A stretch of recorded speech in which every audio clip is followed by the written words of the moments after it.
all new. AM 1150 WTMP.com.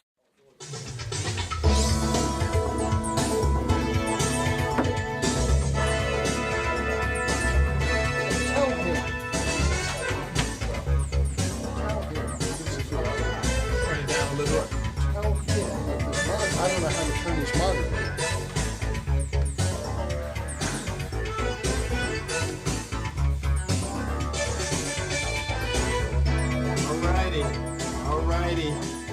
Alrighty. It's that time again.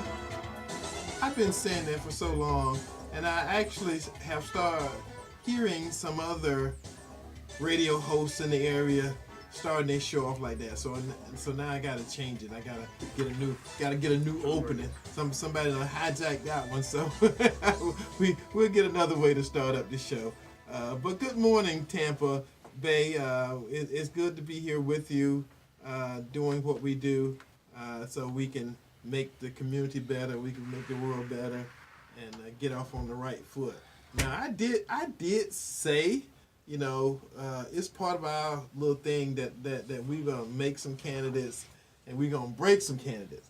Now, evidently, the show that supersedes us, that comes on before, they definitely take that making and breaking candidates thing serious. So I just want to, Sister Michelle Patty, Bishop Michelle Patty, they got that making and breaking candidates thing down to a fine art. So you know who they trying to make and you know who they trying to break. So we're going to get on with our thing. I went down to the Trump rally on Thursday. Electrifying, absolute. I mean, it's unlike anything that you're going to do. And I know a lot of folks say all these people hate Trump, but I'm going to tell you, they turned away thousands of people. I mean, thousands of people did not get in that arena, and that arena was packed.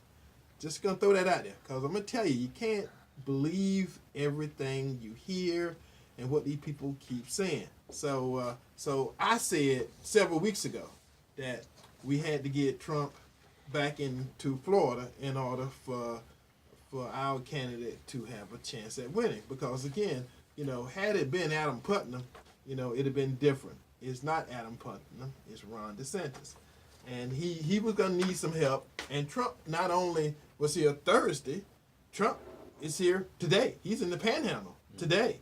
So he's put his time in Florida, and anybody that understands politics know who he wants to win these races. And not just in Florida, he's showing up all over the country. He had like 13 different political rally stops this week. So again, folks, I'm just not talking about, what about this and what about that, and you hear this and hear that. Trump is out there using his coattails, which I must say, not all people have coattails, and he's using his coattails to help folks get elected. And I think it's going to be some sad folks on Tuesday, and it's going to be some glad folks on Tuesday. Looking at those unemployment numbers continue going down, the jobs being put out there, how many people can say that they're against people having jobs? How many people can say they're against minorities, black and Hispanic, having the lowest unemployment numbers in 50 years? Oh my goodness. Yeah. I think the guy said 48, but we're not going to quabble about 2 years. All right, let's get the show started. All right, folks, for those who don't know, this is Porch Talk Radio, and we've been doing this about 9 years, and we've been here at TMP for 110 shows. Are you serious? That's why I counted every show we do. 110 shows we've been at this right here on TMP. So we doing some stuff. So if you want to call into the show, I've had people call me. I had people call me all week about this show. But the call-in number to the show is 813-251-9867. 813-251-9867. That's if you want to call into the show and talk about anything that you want to talk about, anything that you want us to talk about, that's the call-in number. Okay, for those who need to call me, Eddie Adams Jr., direct, You know, Willie's back. So my people know what to do. Ignore My Willie. people know what to do. Ignore Willie. Y'all know what to do. Don't call Hit the button. in the next hour. Do it in the next 15 seconds. But my cell phone number. Come on now. My cell phone number. And I think Willie was out of town. Welcome me back home. He said he was in California. Welcome me back home. But I think he was one of the people calling last week. You when think I was downstairs calling, right? So anyway, my cell phone number, Eddie Adams Jr.'s cell phone number is 813-2. See, they early. See you early. Those are my people. You're early. My people. 813-230-3312. If you're already calling, then you didn't need the number. It's good to be home. It is good to be home. 813-230-3312. All right, website, porchtalkradio.com. Eddie Adams' email address is Eddie, E-D-D-I-E, at porchtalkradio.com. Our sponsors, how we do this show, how we bring it to you every week with such joy and delight. Todd Jones, property appraiser. Hillsborough County Republican Executive Committee. Print Fast, John Desbrow, with take care of all your printing needs, and his number is 813-621-9444.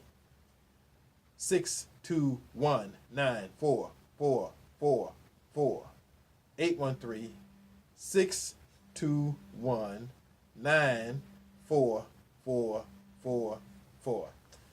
All right, so I'm just gonna I'm just gonna assume that the person that's currently calling me is not one of you, because I just told you not to call me. So we're gonna get on. We got a guest today. Matter of fact, we got a bunch of guests today. So we're gonna kind of move down this list and get this information out there to you, because again, I know this is one of those Saturdays, and I actually got a macaroni and cheese judging contest this afternoon that I got to go over in Rome is burning. Tampa when he Palm. has a Not macaroni that and cheese contest. Tarpon Springs to do this afternoon. So I just driving all the way to Yeah. Tarpon Springs to eat some macaroni and mac cheese. and cheese. Mac and cheese, yes. Wow. So yeah, that's Can't We you go to people- Walmart? we are sitting around greatness. yeah. I should have my throne ready You should. when I get there. You know, should. to A box of it is a buck at Walmart, sit- save the sit- gas. Sit down and then sit up high and look down at the peons. While I eat my custom. Oh, well. That's mac where and- 20 mac bucks in and gas cheese. going to get Mac- it. mac and Gourmet cheese. mac and cheese. Mac and cheese. Jesus help me. Okay, all right. So we got a guest this morning, and we're gonna spend the first 4 or 5 minutes of the program because he came last week, but because of some misunderstandings and some other stuff. We won't mention his name, Tim. Yeah, but again, he sat out there in the lobby, I all the know way he through was. the show. And Quiet, he was very nice. Yeah, he didn't understand that once we come back in, she'll close the door. We don't leave here until the show is over. So again, we want to thank him. So he's going to introduce himself to you, let you know who he is and what he does. Welcome to Porch Talk Radio. What say you this morning? Well, thank you for that unconventional introduction. Hey, nothing here. We got a piece of paper, but it's not scripted. This is just keep us in line. To your listeners, to your audience, my name is Demetrius Miner. I serve as Director of Coalitions for Americans for Prosperity here in the great state of Florida. And so we're an organization that's a grassroots organization. We're all about equal rights, mutual benefit, and how economic freedom and prosperity can be attainable for all Americans, specifically in the Sunshine State. So thank you for having me this morning. All right. Well, you have some points and some issues you want to talk about. Bring it on. Absolutely. Get to talking about them. Hit it. So, in Hillsborough County, there's this initiative. There's a referendum that's going to be on the ballot, number 2 to be exact. It's going to be on the very last page when voters go into the ballot box. And the initiative is a sales tax hike. And we oppose this. as well as with the Hillsborough County NAACP. And we oppose this transportation tax hike for 4 specific reasons. Number one, it will cost families roughly $280 million per year. So that's money that's not being invested into the local economy. That's money that's not being invested into jobs. That's money that's not being invested into the workforce, which is primarily the reason why we see an influx of individuals moving to Florida to begin with. And number two, it would disproportionately hurt the least fortunate.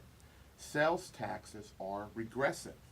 And when they're regressive, it hurts those who are the least fortunate the most. So those who are already stretching their budget, those who are working 80 plus hours a week to make ends meet, these are the individuals that are going to be hurt the most. Number three, it will make Hillsborough County, and this is very important, I hope your listeners hone in on this. It will make Hillsborough County the highest sales tax county in the whole entire state. Each county has its own tax revenue. And if our elected officials in Hillsborough County, the county commission, city officials, so on and so forth, if they will properly manage their tax revenue, we wouldn't have to entertain this idea of a 1 cent sales tax. And then finally, number four, it's going to harm local small businesses. Because what does higher sales tax mean? It means higher prices, making it harder and more difficult for small businesses to survive. Small businesses are the engine of a thriving economy. And as aforementioned by you, Eddie, at the beginning of the show, you talked about unemployment numbers, and you talked about the low unemployment numbers among blacks, Latinos, and how more individuals are contributing to the workforce. Well, with the sales tax, that's going to undo all that good work. And for these reasons, we are against the Hillsborough County sales tax hike that's being proposed by All for Transportation. All right. Well, thank you very much. Again, give your info, your personal info, so in case somebody wants to get in contact with you and continue this conversation. Absolutely. Again, my name is Demetrius Minor. I serve as Director of Coalitions for Americans for Prosperity. I can be reached in 2 ways. Email dminor, that's DMINOR, at afphq.org. And then my work number is 727-270-1407. I'll repeat it, 727-270-1407. All right. Well, thank you so very much for visiting us this morning. And you got my info. Next time you want to come, I'll be more prepared. Contact me and let me know, and we'll get you scheduled, and you won't have to sit in the lobby again. So, again, thank you very much. Talk to you, at some future date, because I know Americans for Prosperity is one of those organizations that's been a while, And I actually went to Tallahassee a couple of years ago for American for Prosperity rally, and I gave the prayer on the Capitol steps. Well, Eddie Adams Jr. And then they had The a same meeting. person now is Macaroni? judging mac and cheese. That's quite the transition in life. And later that evening at the dinner, I did the opening prayer too. So again, every now and then we leave the All about food. the trail. All about food. Leave the trail. All right. So Thank you kindly. Thank you. So what we're gonna do at this point, we're gonna go ahead and get that on this day in history thing out of the way. Oh, I've missed that. Oh, yeah. Yeah, I bet you have. On this day in history, 1507, Leonardo da Vinci was commissioned by the husband of Lisa Gherardini Perfect. to paint her. The work is known as the Mona Lisa. So this is not body paint? No, no. It's the guy who did the Mona Lisa. Okay, on this day, which is November the 3rd, 1793, Franklin F. Austin was born. He was the principal founder of Texas. On this day, November 3rd, 1796, John Adams was elected as the second U.S. president. On this date, 1911, Ford Motor Car Company was founded by Louis Chevrolet and William C. Durant. So the Chevrolet was actually a guy's name. That's not a regular Well, like name. Mercedes-Benz, that was his daughter. Yeah. I'm just saying. Okay, but sometimes. Although I don't know what the gremlin was. Sometimes we actually learn some stuff. I just asked her to help.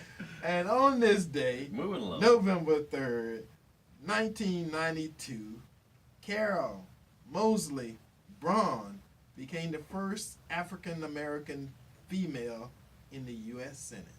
So, again, every now and then, we learn something. Democrat or Republican? She's a Democrat. Yes, yes, she definitely is a Democrat. Mm-hmm.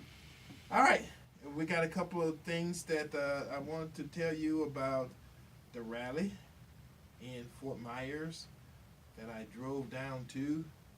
That was absolutely packed, and I got to sit behind Trump, which is one of the things I requested. But the way they did the stage is they had part of the arena, and they had it such that Trump came out from behind a curtain, and he walked on stage, and they had this raised platform, and he literally spoke from it. But it was the only person that was on this raised platform was Trump, and so they had all these thousands and thousands of people on the floor in front How of many him. pictures of the back of his head do you have?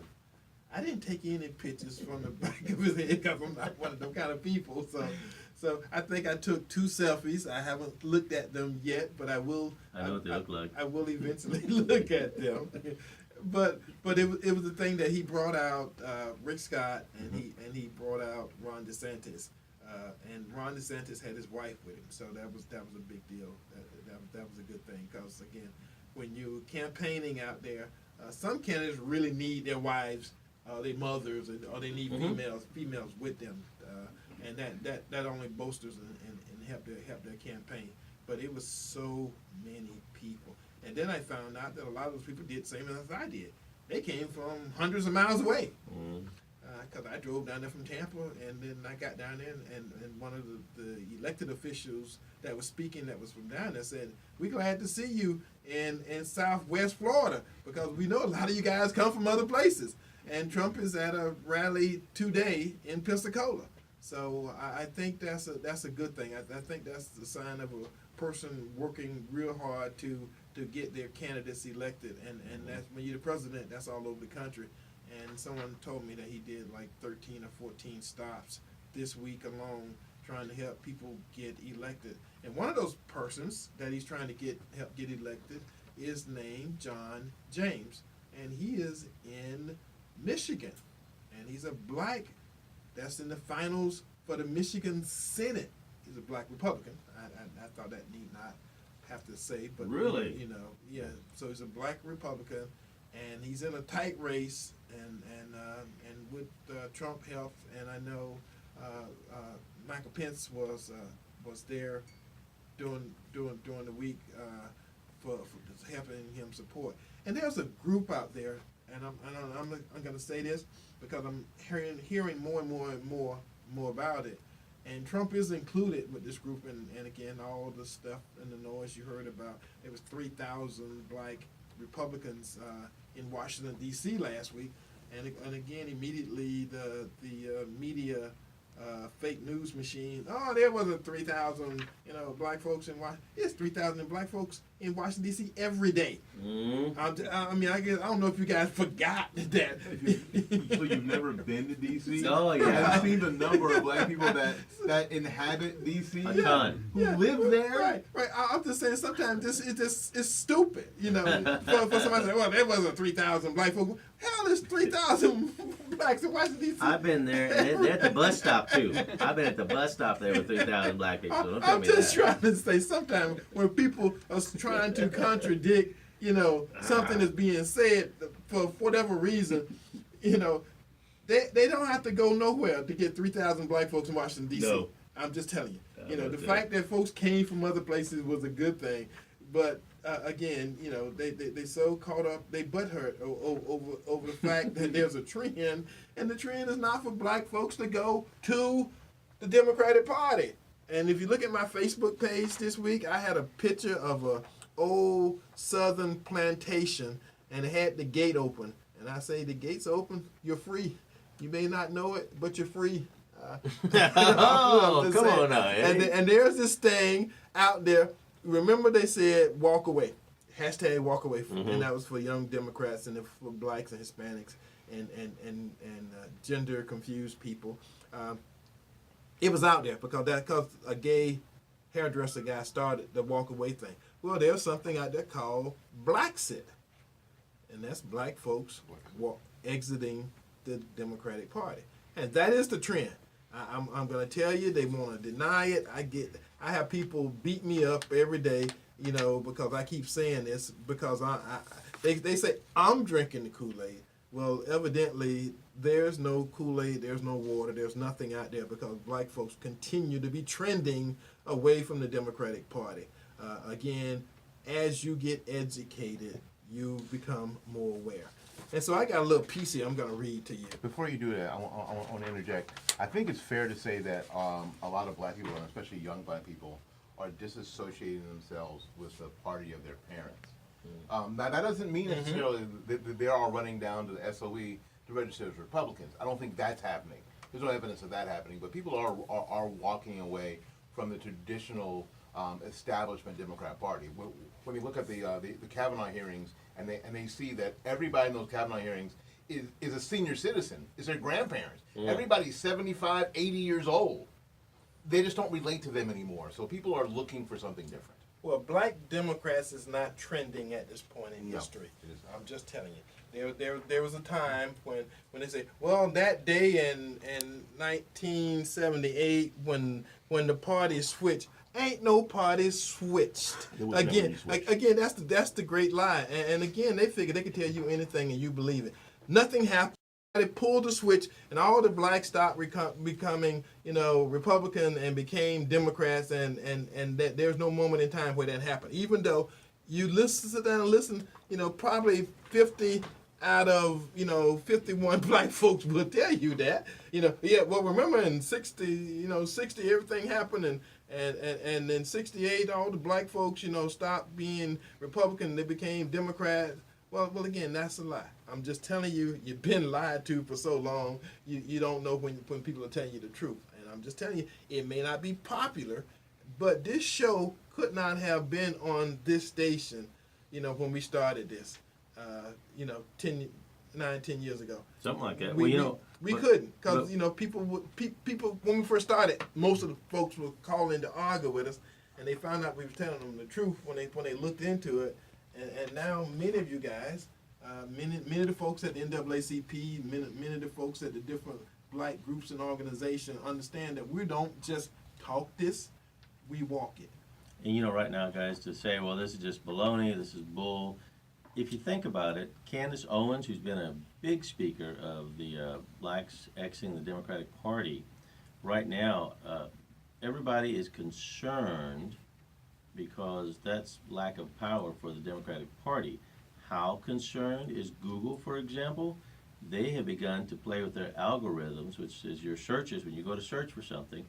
And right now, Candace Owens' website for Blexit, black people exiting the Democratic Party, is #1 on all the search engines except Google.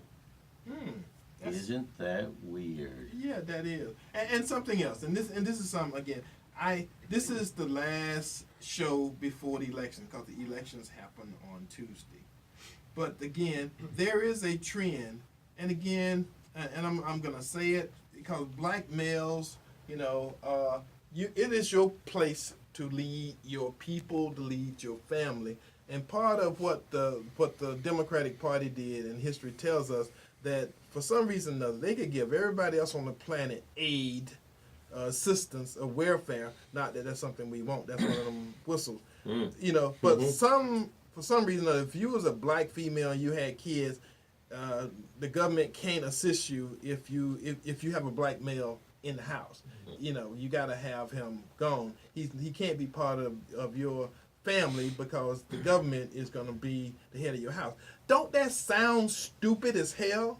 I'm just being straightforward. For the government to come in and say, okay, you're poor and your kids can get help and we can help you if there's no black males in the house. Now, you got Hispanics, you got Asians, you got people that done come, you know, you got Syrians, you got people that come from all over the world come here. The only people that becomes a factor for is black people. That's not being selective, is it? I'm just telling you what it is. And the fact that we sit back and took that for 40 years, you know, as a requirement. Well, why can't you have a black male? Oh, because the government is afraid of black males? No, that can't be it. The fact of the matter is that we sat down and we sit back and took that for so long without complaining. See, that's the other thing. So you can't complain about stupid shit like that. Well, you know, and it gets even worse when you think of why is it that the Democratic Party that is supposed to help black people, specifically, why is it that they also fund Planned Parenthood and are firm believers, the Democratic leadership, that Planned Parenthood needs to be funded with taxpayer dollars, and yet where are a majority of these Planned Parenthood abortion clinics located? In the black neighborhoods. In black communities. Come on, people. So, okay, so I'm going to read this, and then we're going to have our second set of guests show up and give you some information because for you guys who don't know, I live in the city of Temple Terrace. I am very proud of our mayor. I helped get her elected, and she came under attack over the last couple of weeks because of a vote that she took that somebody didn't like. So she had a target drawn on her back, and they've been up her butt and all that other stuff. But she's strong and she's gonna survive. And then we got 2 city council members who are on the ballot, who are in our studios today, and they're gonna give us some information about themselves, about the election, about the city. And again, this is something I know all you folks who live in Tampa, you know, sometimes you're concerned about other places, sometimes you're not, but this is your sister city. We're right on the outskirts where Tampa stops, Temple Terrace begins. And we're not competitors or any of that kind of stuff, but again, these are 2 great guys, and I want you to hear from them, about them, and give you that information. So, I got a piece to call What Happens When Black Folks Don't Read. When black folks don't read, they forget Republicans passed the 13th Amendment ending slavery. When black folks don't read, they forget Republicans passed the 14th Amendment giving equal protection under the law. They forget Republicans passed the 15th Amendment giving them the right to vote. They forget Democrats formed the KKK. They forget Democrats murdered their way back into power in the South. They forget that Democrats were responsible for making the laws that created Jim Crow and separate but equal segregation. They forget Democrats bombed churches, set attack dogs on peaceful protesters, and murdered civil rights activists. They forget Democrats created the welfare system that disintegrated the black family. They forget Republicans are responsible for creating the legal standards that ended segregation. They forget we live in a constitutional republic, not a democracy. They end up voting for the very people who have abused them throughout our history. That's what happened when black folks don't read. And it's got at the bottom of it, not Kanye West. All right, guys, come over and take a mic. We're gonna get you guys on the air, get you introduced to our public, and get some words of wisdom from our candidates. First one up, introduce yourself, and then just get right into it. Because as you see, it's not scripted as to what we say. We just got an outline of what we're going to do and when we're going to try to do it. So Who's first? Good morning. Gil Schisler, All right. candidate for Temple Terrace City Council. How's everybody doing? doing great. I'm Don Statz, also a councilman, or well, trying to be a Speak it into existence. Don't be afraid. You said it. Yeah. trying to be a councilman. I've lived in Temple Terrace for a long time, 42 years, Okay. as Mr. Schisler has. And I have a family that's been there, as well as my children and grandchildren. And now I'm retired, been in the construction business a long time, 35 years in Temple Terrace. Now I have the time and the ability to move forward and help the city. That's been very, very good to me and my family. So that's one of the reasons that I've elected to go ahead and be out at the polls for 13 days, 12 hours a day so far. So, Yeah, that's where I saw you guys at. You know, I went to vote. I vote at the Temple Terrace Library and ran into these guys, and we had kind of talked about it, you know, a couple of months ago, getting them on the show. Sure. And we got one show left before the voting, so I said, well, guys, we talked about it, so come on. Perfect opportunity. Yeah. Very similar to Mr. Statz. I've lived here since 1973. With my wife Lisa here, and went to school at USF. Married.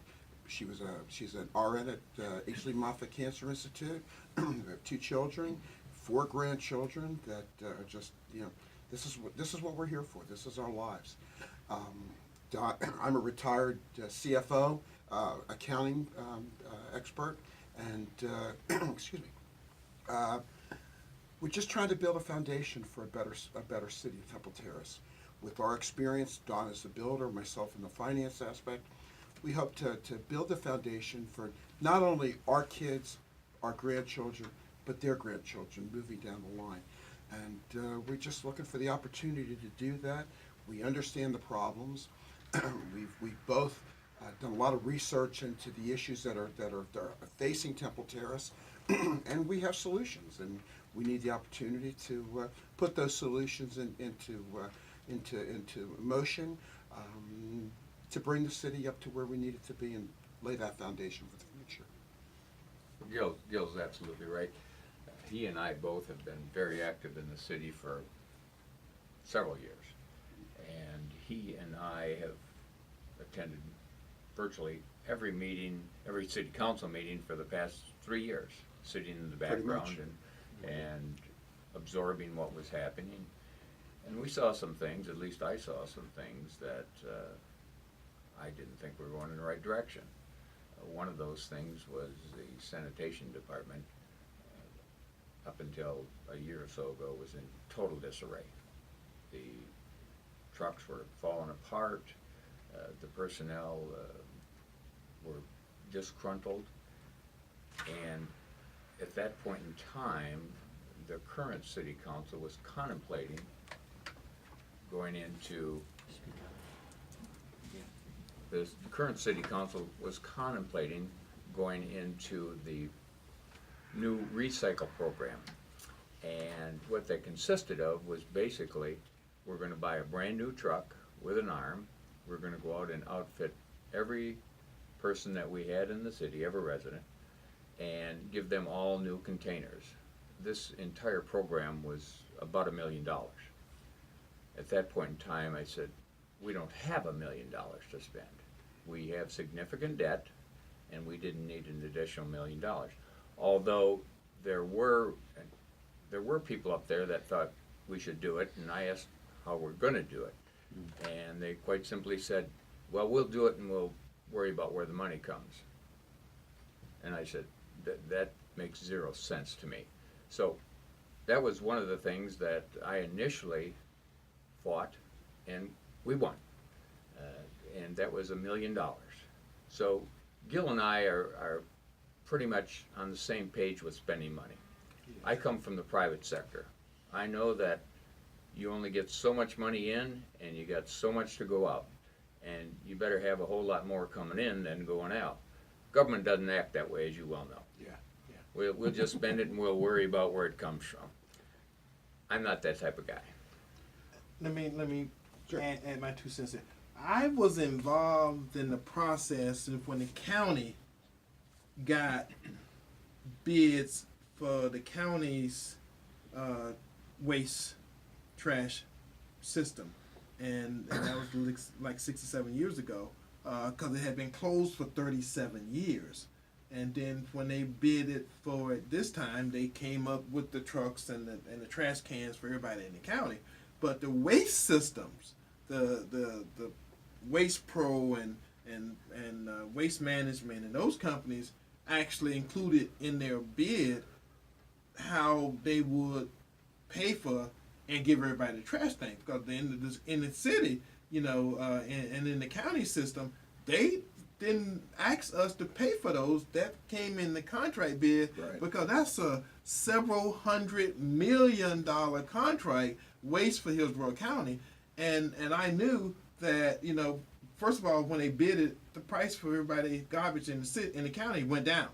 It went down, and they got the trash container. So again, there's ways that all that stuff work out. And the last way we want to do is to have the citizens pay for trash containers for a company that's going to make hundreds of millions of dollars. Sure. That is a big deal.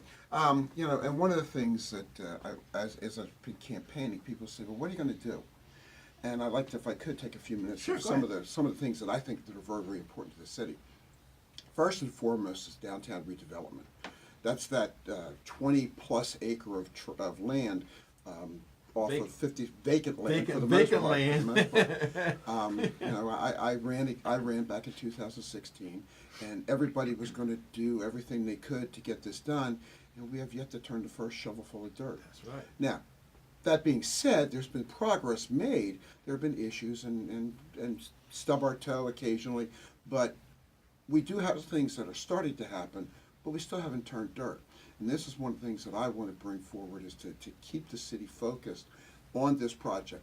They have been focused on it, but we need to continue. We need to double down on it. We need to get that property built for several reasons. A, it's an eyesore.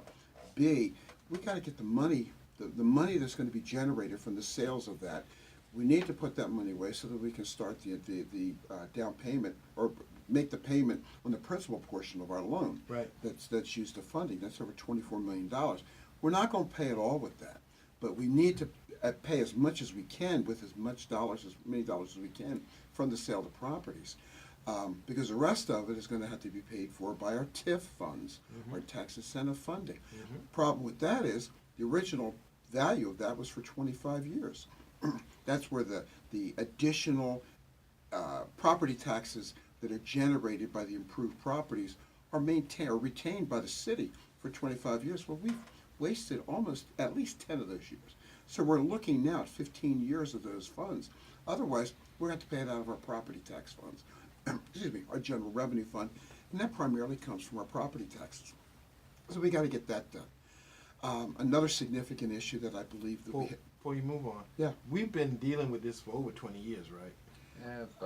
Probably 15, the early 2000s is when it started, and where it first kicked in. They tried to do a 1 cent sales tax for just this area, I believe it was, but it didn't pass. So the city moved forward and purchased the property anyway, and now that's coming due. Well, I remember they were bouncing around, $250 million and all those big numbers were around it. They had a couple of campaigns, and again, and there was actually buildings there. It wasn't always the big vacant open field that we currently have. They tore down the shopping center. I remember I worked at the cash and carry that was in that shopping center years ago when I first moved down here. Yeah, so We now have a $24 million sand lot. there you And we've had it for, Pretty much. and we've had it there for a long time. And Well, people don't realize that there's actually 3 lots down there. There's actually 3 parcels. Parcel A is where start with the old Burger King all the way down to where the new Winn-Dixie is. That's parcel A. Right. It's 20-some acre. You got parcel B, which where the old post office used to be, Right. and that goes all the way down to they're all vacant down to where the Steak and Ale was. Right. Then you got parcel C, which is down on River Hills Drive, down towards the river. Right. Most people don't even recognize that that's there. That's going to be a little more difficult to sell. But just recently, City Council approved negotiating a deal with, I believe it was called the Royal Company, which is out of India. So hopefully we'll get some traction there. But we got to keep focused on it. We got to keep hammering away to get it done. And there's so many things going on with the city that we believe that we can give the guidance and I'm trying to think of the word, the focus to the administration, to the city. Stay on this. Okay, we set policy. Right. We're not going to get out there and do it. We set the policy and keep them focused on that. The nice thing about the downtown redevelopment and Gil's experience with being a numbers guy and my experience being construction development, recently there was a meeting at Temple Terrace City Council, and both Gil and I were there, and I happened to come in right when it started and had not seen the agenda. But on the agenda was a proposal from a developer who wanted to buy the parcel B that Gil was talking about earlier. And they started to give these proposals, and the proposals were about $7 or $8 a square foot for the land. And I'm sitting back there running the numbers, and I'm going, this doesn't work for the taxpayers. Right. The Gonna guy give up- the land away? yeah, exactly. The guy up in the corner just paid about $23 a square foot for the land. Now, granted, Yeah. the property south of that is not worth what the corner's worth. Right. But council was considering going ahead with that proposal, and once again, I got up and said, guys, this doesn't make sense. It's not worth 23, but it's a whole lot, more than 7. Right. And fortunately, there was some minds on city council that also had seen that, and that proposal went down. So you got to be fiscally responsible to the taxpayers. Right, yes. We're up there to not give the land away. We're not there to not, develop it. So we got to find that happy medium. Right, yes. Well, part of the reason for the issue is the delay in the materializing of the project itself. The community redevelopment agency concept has been instituted in numerous cities around the country. In Florida, they have it down by the Port Authority. And the basic concept is sell the property cheap, quickly, build the best use for it, the highest density that you can, so that you're maximizing your TIF monies, Right. and then you have your revenue streams to cover your debt through the life. We've lost 10 years. We've lost the ability with the recent, the Great Recession, to build what we initially wanted to build down there. You can't find a builder who wants to do it. So we have to build what we basically, I don't mean to sound this way, but this is what the market will bear now. Settle. Exactly. Settle for what we've got to do. Now we'll have to make the best of it. But there's something that and at least Don and I have spoken about before, and in our forums that we've attended, City Temple Terrace has just hired an economic development manager. Okay, he took the redevelopment position and morphed it into an economic development position. That person's job is going to be to go out and bring businesses into Temple Terrace. Tell the world that Temple Terrace is a great place to do business. And we need to make sure that that's a true statement.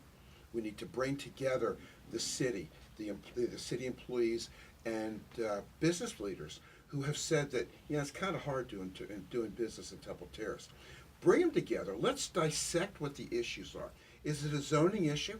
And we can fix it, let's fix it. If it's a building fee problem, is it an inventory, an occupational license fee problem? Let's fix it. Then when we get that fixed, then we can tell the world, hey, Temple Terrace is a place to come do business. Because it's not just a redevelopment area. The old Kmart store is totally empty right now. You got a used car lot in the parking lot. Why can't we turn that into a mini net park?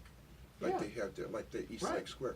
Why don't we create utilizing some of the infrastructure from USF where we can cross-pollinate, we can turn telecom, whatever available space up there, into a business incubator. We got to think outside the box. We've got to get hard-hitting and dynamic. And we need to move forward and move past the issues that have tended to clog up City Hall.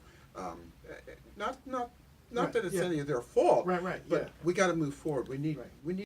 ideas on council. Well, one of the things, because I was involved with, I'm an architect by trade, so we did charrette. We did a charrette.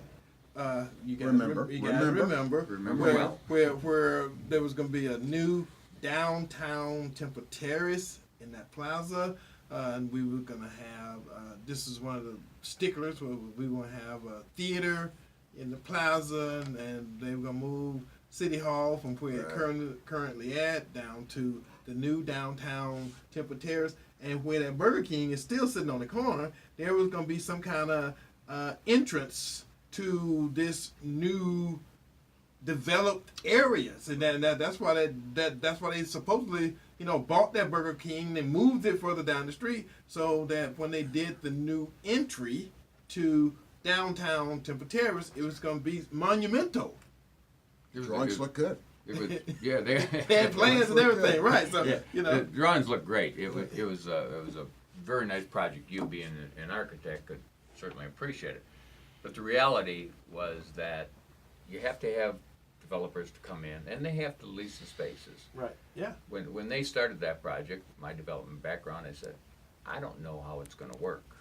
No, I don't do big commercial jobs like that. But when you have some of the best in the area, the Bartolo company came and looked at it and said, it's not going to work.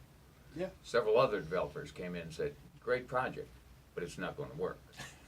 And then we partnered up with a company called Glass. They said, we can make it work. Well, we gave them the property, and they sold some of it off, and then came down to the big parcel, and they wanted to put in apartments that weren't in the plan. And all of a sudden, the city said, no, that wasn't in the original plan. Right. So the developer says, yes, but that's what I want to do. Ultimately, the city ended up paying this guy $1.6 million. $1.6 million to go away. So, Which they had a bar. yeah. Yeah. Okay. So Yeah. that's just part of the whole. It's a jigsaw puzzle, and all the pieces have to fit. All the pieces have to work together, and the policymakers have to know where those pieces are and how they fit. And I think that's what we bring to the table. Well, see, and that's the other thing too. And this is something. This is me talking to the listeners. At the end of the day, you got to have a workable plan that's not only workable but affordable, and then you can't sell. More often than not, I mean, like I said, understand how this process works. You can't sell that plan or that idea to the regular people unless you are forceful and you understand that there's going to be some resentment and somebody's not going to like what you're doing, but you still got to get it done. You got to get it done, else we're going to continue to have a big old hole, on the main street, the main corner of Temple Terrace, which is Bush and 56th Street. That's still going to be a giant, sand park. That's right. Well, we all would have loved to see the initial concept. It was beautiful. Yeah, it was. I mean, it was Disney World, but unfortunately, it wasn't reality, and we're finding that out today. Well, they wanted to do, if I recall, they were going to have retail on the facing right there on 56th Street. Right. And then behind, which is the back part of the property, they're going to have some residential. Right. Some Yes. three or four story, residential units. And again, Temple Terrace has always had an issue with renting versus owning. Yes. And then you're going to take something that's supposed to be downtown, something that's going to signify to people you're now in Temple Terrace, and it turned out to be a big old apartment complex. Section 8, primarily. Well, that was a possibility.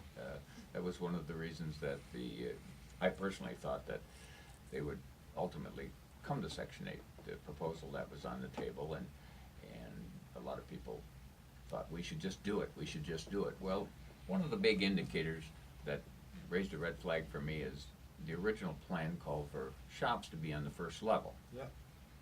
And apartments above. Great idea. The developer, on the second time around, said, that's not going to work for us. We got to make them apartments downstairs. Again, a red flag went up. And I said, Section 8 doesn't allow Right. retail to be on the first floor. So this guy was backing away for a particular reason, and that was the reason. You know, he would not be able to turn him into Section 8. Right. And so that's the point where they came to be in a disagreement with what should be there and what shouldn't be there, and from there it was, of course, just a money pit for the city. So Another issue that I think that we have in Temple Terrace is we have a fantastic police force, Yes. fantastic fire department, Yes. incredible sanitation department, but it's very hard to maintain the officers in the police department right now. And one of the issues, and my approach to that, we were endorsed by the police union and the fire union, both of us, and we're very proud of that. But we speaking to the rank and file, what's your issues? What do you need? And the bottom line is, we lose officers too quickly. By that I mean, everybody starts out at the same rate, and we have a 16-year progression package, whereas everybody else is like 9, 10, 11 years. Yeah. So by year 6, the other agencies are way ahead of us, and we have this flight of officers leaving the force. We were down at one point this summer. We were down like 10 or 11 officers. That impacts patrol. Yeah. That impacts drug interdiction, and as a result, you see speeders. Safety and security. Safety, security, speeders. We had a horrific accident in this past spring with Dr. Williams. Excuse me. I stood out on 113th Street with a speed gun. My grandchildren live, and they had it on TV. People are doing 40 in a 15-mile or 25-mile speed. Someone hits my grandchild like that, it'd be horrible. Yeah. We bring the police force back up, compress the salary range so that we keep the officers, and Yeah. keep them longer. Stay competitive. Stay competitive. That's something that we need to do. We need to look at our benefits for our officers. We have to think outside the box. We need to put together programs. We need to look and see what we can do. I don't have all the answers. I don't know all the questions yet, but I have some direction I think we need to move in, as does Mr. Statz. And I think that we can really make some progress in the next 4 years if we just hit the ground running and keep focused on what we need to do. All right. So I need both of you guys to give our listening audience how to contact you, how they can help you, any phone numbers, websites, any of that kind of stuff. Make sure we get that out there. Well, my name is Gil Schisler. My website is www.gilschisler.com. I have a Facebook page with Gil Schisler 2018. The biggest way to help at this point is to get out on Tuesday, today and tomorrow, or to get out on Tuesday. And my name is listed on the number 3 on the Temple Terrace City Council listing. I humbly ask for your vote. That is the best thing I can do. But I guarantee you that I will be accessible afterwards, okay? And if I'm lucky enough and privileged enough to earn your vote and get elected to council, I'll be there. I'll be visible. And everybody who's got an issue or needs a question or just wants to thank me or yell at me or talk to me, I'll be available. I'm in the phone book. All right. and you can get a hold of me at Don Statz, DONSTATZ.com. On there is my website and my Don Statz 2018 link. And so it's pretty much the same as Gil just said. You know, we both need to get up there. We both need to be on council. We think alike. And if we can do that, we can make some good things happen. It's just a matter of working hard. And Gil and I have been out at the early voting polls for 13 days now, 7 a.m. to 7 p.m. And tomorrow's the 14th day, and my Lord, thank you Yes. for 14. So, you know, we want the job. We both want the job. And thank you to my wife for her patience. through Yes, this whole yes, thing. yes. Our wives are saints because we're never home. But Yes. anyhow, we both can do a very, very good job. And I also ask for your vote. And Gil's absolutely right. The only way that we can help the city is if you vote for us. Plain and simple. So I appreciate your time and appreciate you inviting us on here today. Thank you to you, Eddie, and to Porch Talk. Well, thank you for coming, and I have voted, and I voted for both of these fine gentlemen. So again, part of what I do is make sure that you guys are aware that I do. I actually got a call yesterday, and while as we close out the show here today, let me tell you who the folks were that I voted for.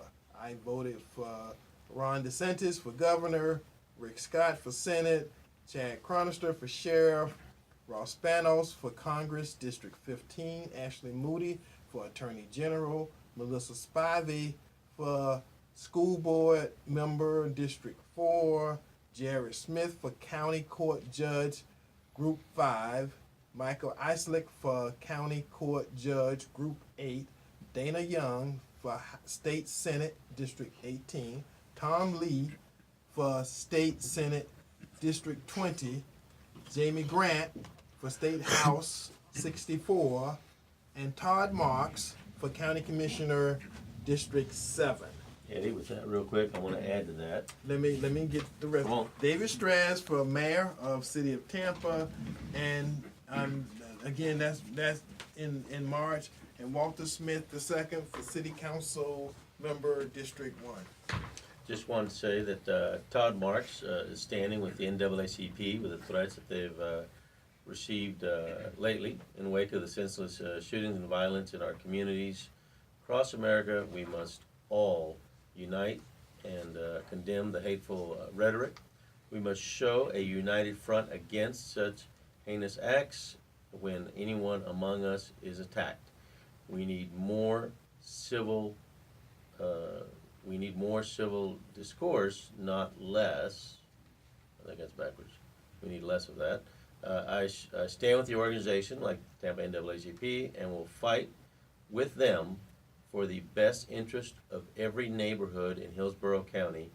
Mark Todds for County Commissioner. Todd Marks. Todd Marks. Got it all backwards. But anyway, so Todd is standing with the NAACP. What's been done is wrong, and he says we need to stand together. All right. And this is something I want, again, I'm not campaigning against, but I'm just telling you, anybody that's blowing dog whistles to black folks, be aware that you have been conditioned, and Impeachment? That's a dog whistle. And they expect you to reply.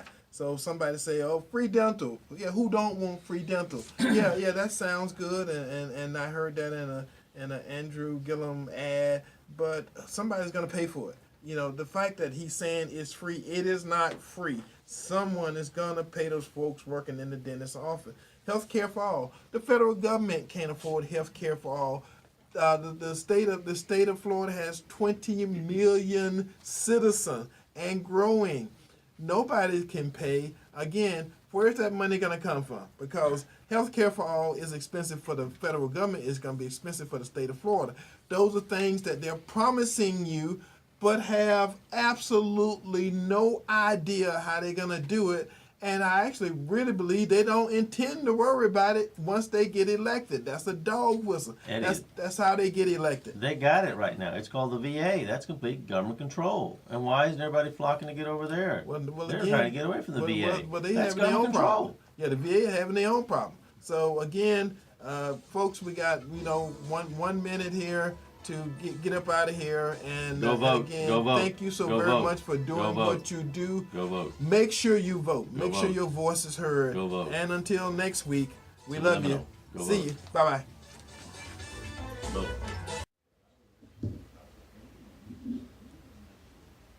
What are they doing? They just checked out. They said, see you. Did they? Goodbye. Yeah.